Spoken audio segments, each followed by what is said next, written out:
System paradigm ఇక్కడ చదువుతా చూడండి. It is important to get the perspective on the various dimensions on which the problem of semantic interpretation has been tackled.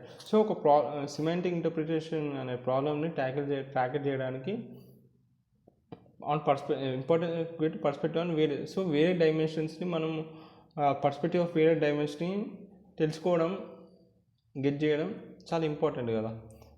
On which దేనిపైన ఏదైతే problem ఉంటుందో problem of semantic interpretation ఒకవేళ semantic interpretation ఏదో ఒక problem పైన ట్యాకెడ్ అయినప్పుడు ఈ different various perspectives of various dimensions perspectives తెలుసుకోవడం చాలా important. So therefore the prevalent and successful approaches fall into three categories ఉంటాయి. ఫస్ట్ సిస్టమ్ ఆర్కిటెక్చర్, తర్వాత స్కోప్, తర్వాత కవరేజెస్. ఫస్ట్ సిస్టమ్ ఆర్కిటెక్చర్లో 4 types ఆఫ్ సిస్టమ్ ఆర్కిటెక్చర్స్ ఉంటాయి. ఫస్ట్ నాలెడ్జ్ బేస్లో the system అనేది ఒక pre defined set of rules పైన పనిచేస్తుంది అనమాట. దాని పరంగానే సొల్యూషన్స్ ఫైండ్ చేస్తారు. ఒక పర్టికులర్ ప్రాబ్లమ్ ఇచ్చడం అనుకో, దానిలో already pre defined rules set of rules ఉంటాయి. ఆ pre defined set of rules use చేసి ఒక ప్రాబ్లమ్కి సొల్యూషన్ తీసేది నాలెడ్జ్ బేస్. అన్సూపర్వైజ్డ్ లెర్నింగ్గా అన్లేబుల్ డాటాతో మనం దాన్ని ట్రైనింగ్ చేస్తాం. సో ఇలా మినిమం హ్యూమన్ ఇన్వాల్వ్మెంట్ ఉంటుంది.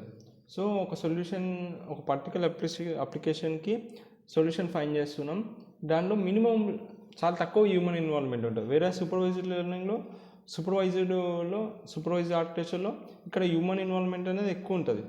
This involves the manual annotation of some phenomenon that appears in the sufficient quality of data so that machine learning algorithm can be added. So ఇదేంటిది label data అనమాట. Label data అంటే inputs ఉంటాయి, దానితో పాటు corresponding outputs ఉంటాయి. ఆ machine learning ఆల్గోరిథంని label డేటాతోనే train చేస్తాం, అప్పుడు కరెక్ట్ ఇస్తాం అవుట్పుట్స్. ఇక్కడ అన్లేబుల్ డేటా అని చెప్పిన. అన్లేబుల్ డేటా అంటే ఇన్పుట్స్ ఉంటాయి, దానికి కరస్పాండింగ్ అవుట్పుట్స్ అనేవి ఉండవు, దాంతో ట్రైనింగ్ చేస్తుంది అన్సూపర్వైజ్డ్. సెమీ సూపర్వైజ్డ్లో చాలా ఎక్కువ హ్యూమన్ ఇన్వాల్వ్మెంట్ ఉంటుంది, కానీ చాలా expensive. So data set can be expanded by application of machine generated output directly. So అది ఏం చేస్తే దానంతా అవుట్పుట్ జనరేట్ చేసుకొని దాని నుంచి నేర్చుకుంటుంది అనమాట. ఇక సిస్టమ్ ఆర్కిటెక్చర్ అయిపోయినప్పుడు స్కోప్ గురించి మాట్లాడు. డొమైన్ ఇండిపెండెంట్ ఉంటుంది. సిస్టమ్ అనేది ఒకటి స్పెసిఫిక్ డొమైన్కి డిజైన్ చేస్తే దాన్ని డొమైన్ డిపెండెంట్ అంటారు. సచెస్ ఇప్పుడు ట్రావెల్ రిజర్వేషన్కి సిస్టమ్ డిజైన్ చేస్తే దానికోసమే పనిచేస్తుంది. ఫుట్బాల్ కోచింగ్ కోసం డిజైన్ చేసి దానికోసం పనిచేస్తుంది.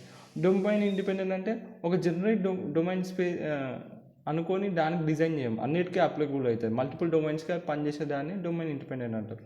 ఇక కవరేజ్ వచ్చేసరికి shallow the system tends to provide an interpreted representation that can then to converted into one that a machine can base its action on.